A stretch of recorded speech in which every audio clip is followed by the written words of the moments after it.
Well, there we go. Good afternoon, Matt. Hey, good afternoon. I'd like to extend a warm welcome to all our listeners for the Trainlang podcast.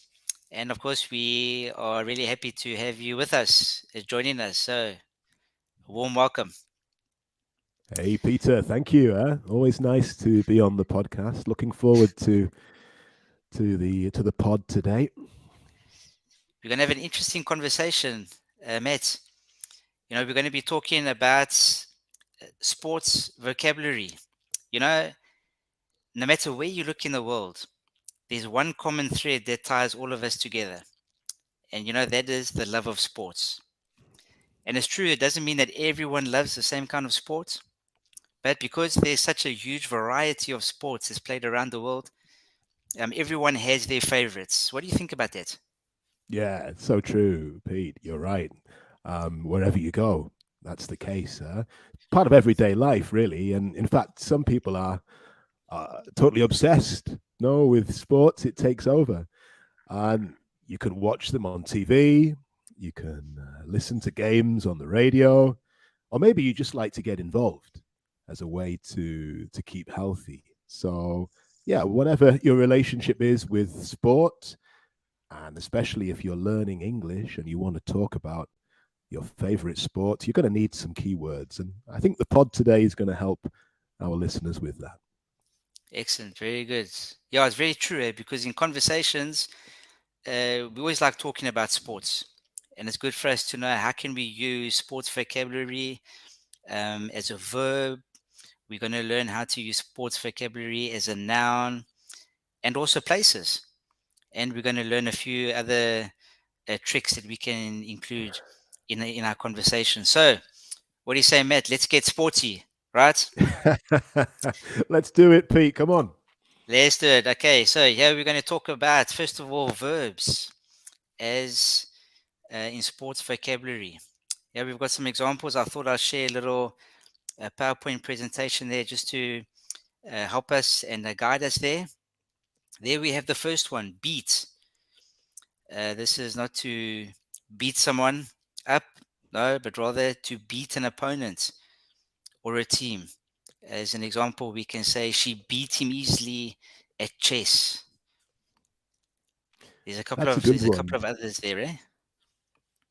That's a great one, Pete. And I often find with students they know win or won, but if we're talking about a game and I say, oh yeah, they were beaten or they were beat, that's a new it's a new expression. So it's a great one to learn, to beat, to defeat. I mentioned win, which I think is quite a common one, no? And that is to come in first, to be the winner. Yeah. And when you're having a competition, everybody likes to be the winner. And that goes in with our next one. Hey, nobody wants to be a loser, Matt. When you're playing a game and you're having a sport, hey, nobody wants to be the losers, right? And that Uh, means to suffer defeat. We say, I lost the game. Nobody likes to say that. no, no, that's right, Pete. The team I support, Newcastle, I'm used to being a loser, Pete, because they never win. Until this season, we've started to win. In You need to fact, change your team, Matt. You need to change your I team. need to change my team, Peter. Well, in the last 6 games, They've drawn 5 games, and that brings us to another verb, Pete. To draw in a game is where both teams have the same score. So maybe Okay, it's 1-1, like you've got in the PowerPoint there, and so there isn't a winner. The game is drawn.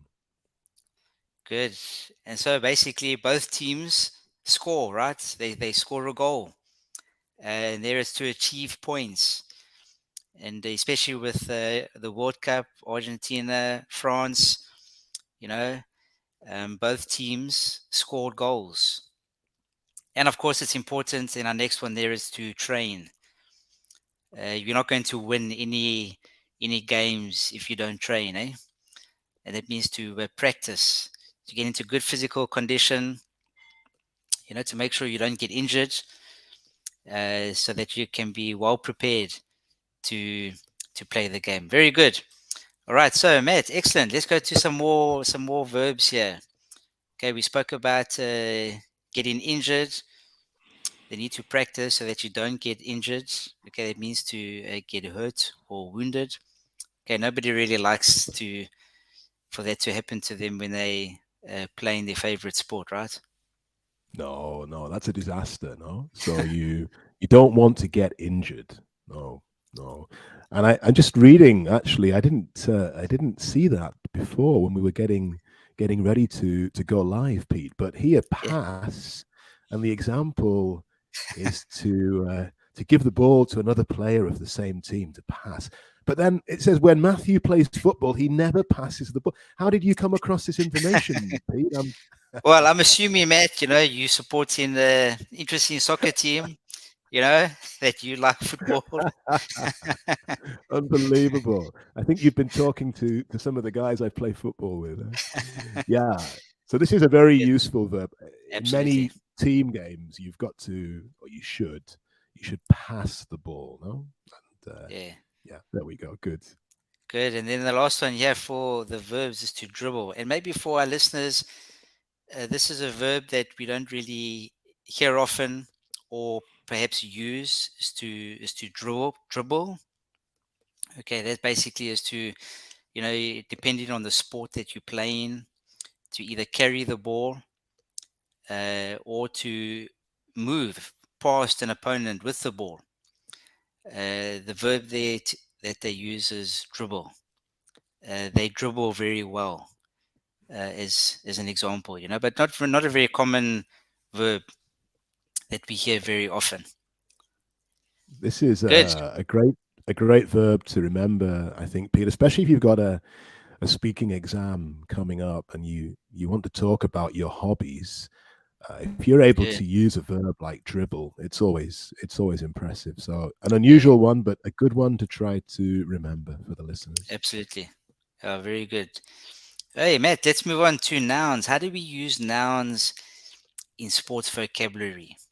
Just a few examples here.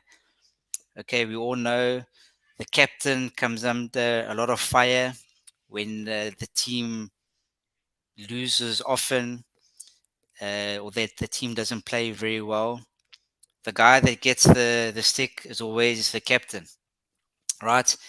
He needs broad shoulders to handle that kind of pressure. But the captain is really the leader or the head of the team. The team looks up to him for instructions, direction, uh, but he's a guy that comes under a lot of pressure, eh? Yeah, Pete, you're right. And the great thing I think with these nouns, like captain or coach, manager, that is the next one there. They're pretty much universal. I think across almost every sport, Mm, you're going to find these nouns. So a coach, a manager is the person, the man or the woman who instructs and trains the team, prepares them so that they're ready to play. good. Nice. Fans is also a noun, and we know from especially from the soccer World Cup, all the fans that were in the stadium. Okay, these are the supporters. Uh, when they follow a particular person or sport, they have a lot of fans, or they don't have that many fans, followers, followers or supporters. But of course, now with the World Cup, Argentina, well, they have millions of supporters now, having won the World Cup. Yeah, yeah, good example, Pete. You're right. And normally fans take their sport very seriously. So Yeah, usually they're really involved. They're really. I think in the picture we can see the guy's got his face painted. So this is a real yeah, super fan there. And then good, of course the last noun is players, which I think most English learners will be familiar with this. It's used.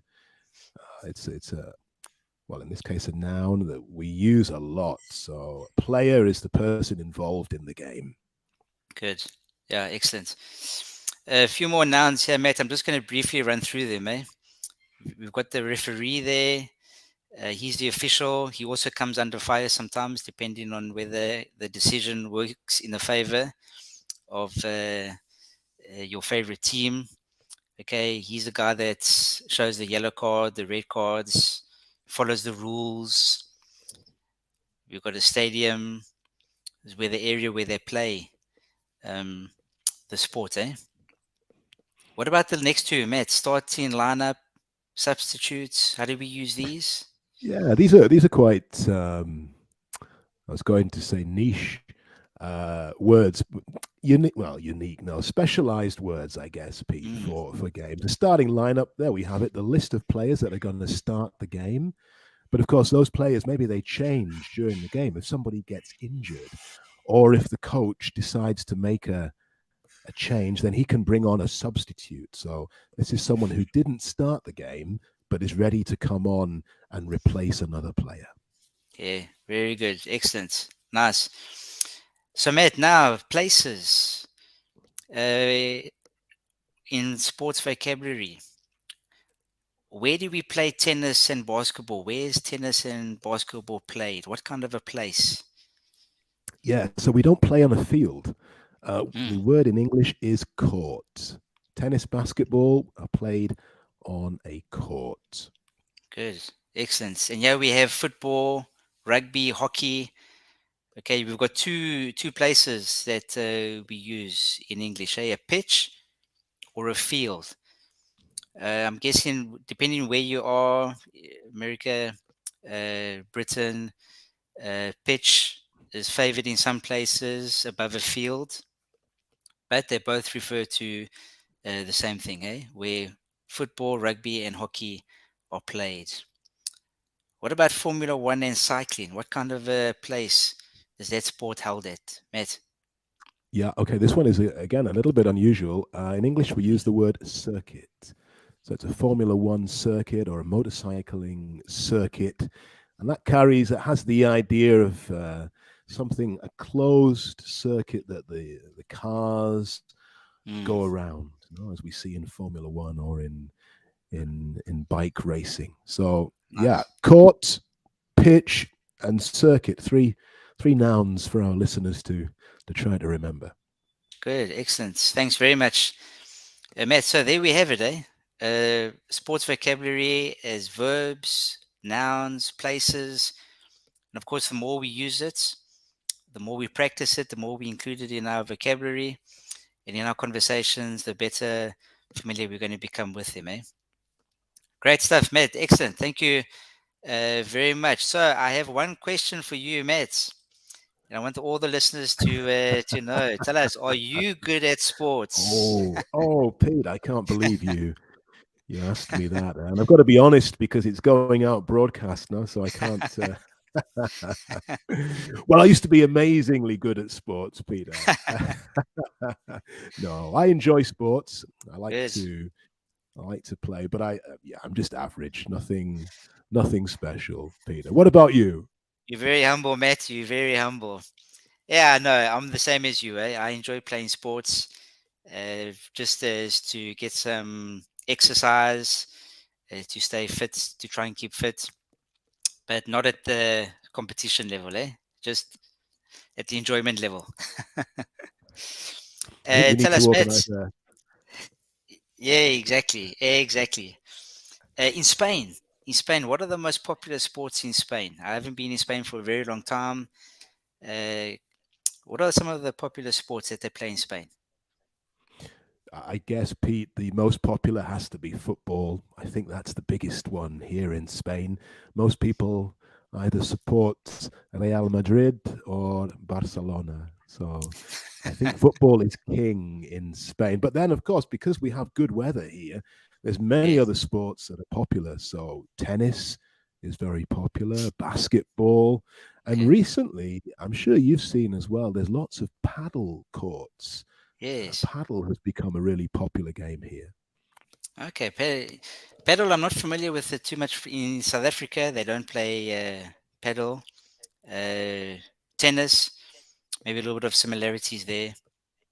But interesting. Yeah, I'm gathering. The longer I stay here, you can see you either need to choose Real Madrid or Barcelona. You've got to be careful where you choose. Matt. So something else that's very interesting in the English language. is what we refer to as sports idioms. And maybe some of our listeners are familiar with them. And I thought we could just end off by going through just a few sports idioms for our listeners to keep in mind, and maybe they can practice there. The one that I was thinking of is blow away the competition. Uh, blow away the competition. It means to easily beat the opposing competitor or team. In a sentence, we can say, I thought it was going to be a challenging race, but he blew away the competition. Something interesting with idioms is we need to keep in mind when we use them, we also need to change the form, also, whether it's in the present or in the past, just something to keep in mind.